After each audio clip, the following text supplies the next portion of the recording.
It's 10:30 in the morning, and the briefing room is arranged differently than usual. There's a large screen on the left wall. Two smaller screens flank it. A table with 3 officials sits facing the panel. Behind them, staff members hold tablets. Press cameras are positioned along the back wall. The White House chief economic advisor is standing near the main screen.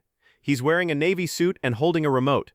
The screen shows a chart titled Consumer Price Index Year-over-Year Change. He clicks the remote. The chart updates. A blue line moves across the screen, trending downward from left to right. He says, "As you can see, inflation has decreased significantly over the past 18 months. We've moved from a peak of 9.1% to the current rate of 3.2%. This represents substantial progress." Representative Holland from Wisconsin asks about energy costs. The advisor clicks again. A new chart appears, showing gasoline prices. He says prices have stabilized. Holland asks about regional variation. The advisor says the national average is the most reliable indicator. Holland yields. Alexandria Ocasio-Cortez is sitting 3 seats from the left. She has a notepad open. Her pen is uncapped. She's written 2 lines so far, both very short. She's watching the screen, not the advisor. Representative Kim from Nevada asks about wage growth. The advisor changes the chart. This one shows average hourly earnings. The line trends upward. He says real wages are now outpacing inflation. Kim asks since when? The advisor says since the 3rd quarter of last year. Kim yields. The chairman looks at his roster. He says the chair recognizes Representative Ocasio-Cortez. OOC doesn't look up immediately. She's still watching the screen. The wage growth chart is still displayed. Then she picks up her pen and writes something. 1 line. Then she looks at the advisor and says, "Thank you for the presentation." The advisor nods. "Of course." OOC pauses. Then she says, "The chart currently on the screen shows average hourly earnings from the 3rd quarter of last year to now. Is that correct?" "Yes." "Why does it start in the 3rd quarter?" The advisor looks at the screen. "That's when real wage growth began to accelerate meaningfully. But wages existed before that, of course. We're highlighting the period of improvement." OOC writes something else. Then she says, "Could you show the same chart starting from 2 years ago?" The advisor hesitates. "We can, but it will include the period when inflation was outpacing wages." "I understand. Could you show it anyway?" The advisor clicks the remote. The chart updates. The line now extends further left. For the first half, it trends downward. Then it flattens. Then it begins to rise. OOC says, "So for approximately 14 months, real wages were declining." "Yes, but they've recovered." "They've recovered to where?" The advisor looks at the screen. "They're now above where they were 2 years ago." "By how much?" "Approximately 1.3%. OOC writes that down. Then she says, "And during the 14 months when they were declining, what was the maximum decline?" The advisor pauses. "I'd need to check the exact figure." "Approximately. Around 4%. So wages declined by 4%, then recovered by 1.3%. They're still recovering. The trend is positive." OOC sets her pen down. "Could you show the chart starting from 3 years ago?" The advisor says, "That would include the pandemic period, which created unusual distortions." "I understand. Could you show it?" The advisor clicks again. The line extends further left. It shows a sharp drop, then a recovery, then another decline, then the recent rise. OOC says, "Starting from 3 years ago, where are real wages now relative to that baseline?" The advisor is quiet for a moment. Then he says, "Slightly below." "By how much?" "Approximately 0.5%. OOC picks up her pen. She writes something. The room is quieter now. Representative Kim is leaning forward. Holland has stopped looking at his phone. OOC says, "So the chart you initially showed starts at the point where wages began recovering. But if we extend the time frame, we see they're still below where they were 3 years ago." The advisor says, "3 years ago was an unusual period, but you chose to start the chart at the recovery point rather than showing the full context. We wanted to show current trends." "Current trends over what period?" "The period relevant to current policy discussions." OOC writes something else. Then she says, "Let's look at the inflation chart again." The advisor changes the screen. The original chart reappears. Consumer Price Index, year-over-year change. OOC says, "This chart shows inflation declining from 9.1% to 3.2%. What time period does it cover?"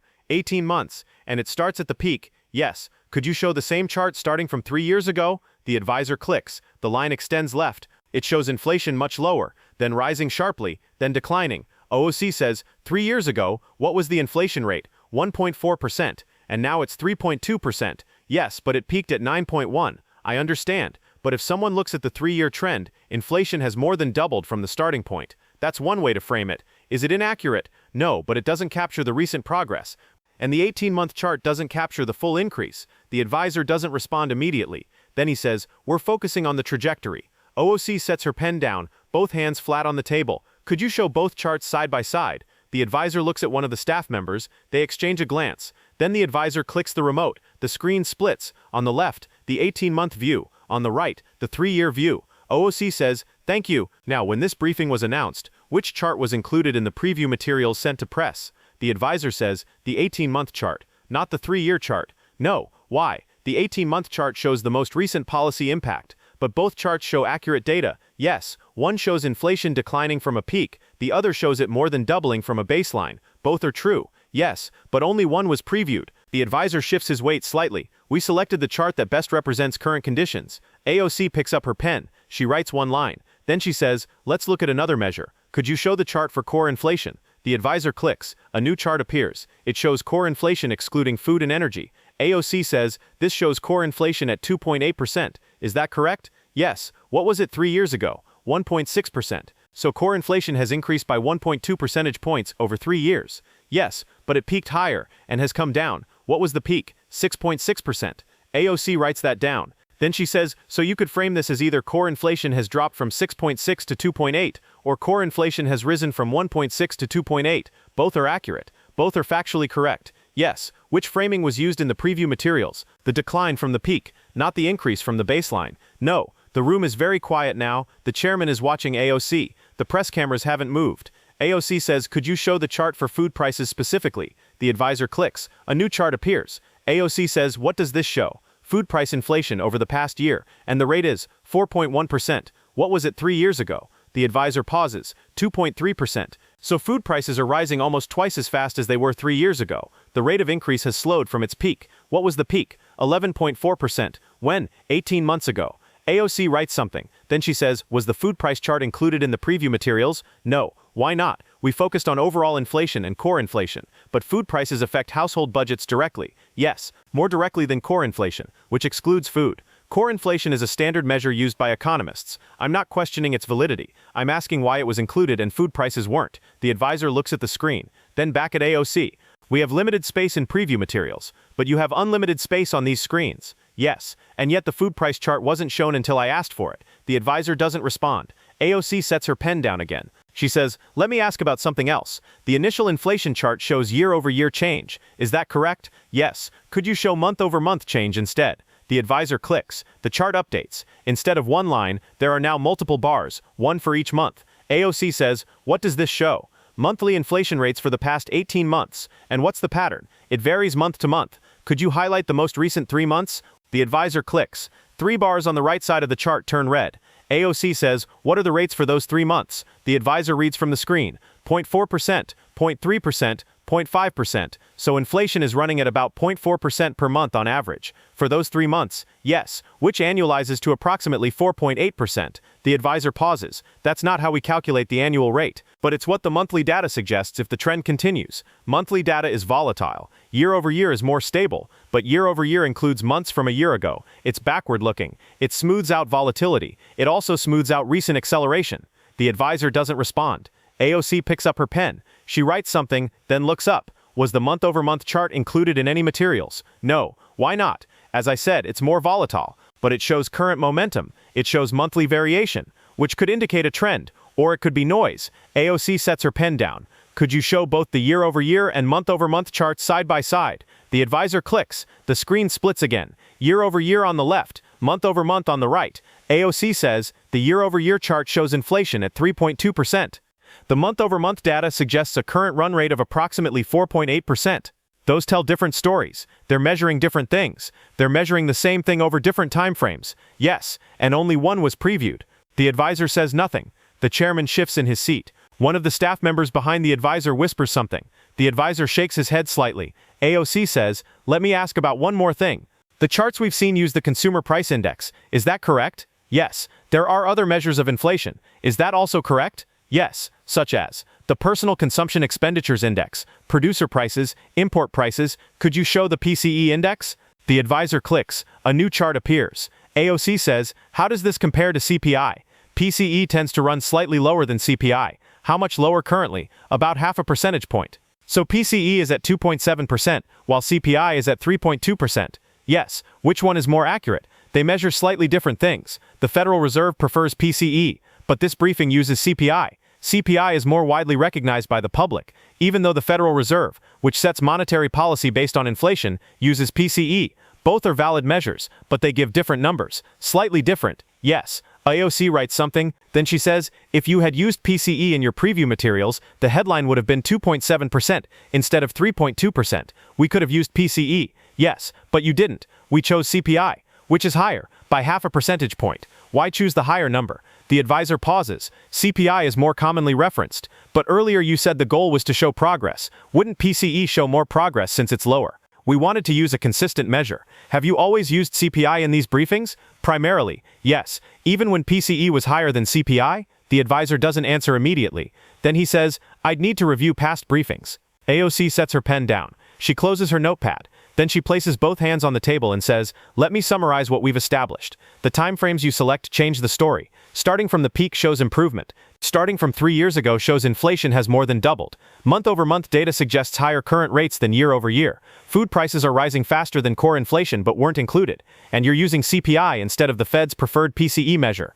Is all of that accurate? The advisor says, those are all different ways to present the data. Yes, and you chose specific presentations. We made methodological choices, yes. Choices that consistently frame inflation in one particular way. We tried to present the most relevant context. Relevant to what? The advisor doesn't respond. The room is completely silent. The screens are still showing the split charts. The staff members behind the advisor are motionless. Press cameras are recording everything. AOC picks up her pen one more time. She holds it but doesn't write. Then she says, one final question. The advisor waits. AOC says, when you prepared these materials, did anyone suggest showing alternative timeframes or alternative measures? The advisor says, we discussed various options, and someone suggested alternatives. There were discussions, yes. Who suggested showing the 3-year view? I don't recall specifically, but someone did suggest it. It may have come up, and it wasn't included in the preview. We made final selections based on what we felt was most relevant. Who made those final selections? The advisor pauses. The decision was made collectively. By whom? The economic team, which includes several advisors and staff, including anyone from the communications office.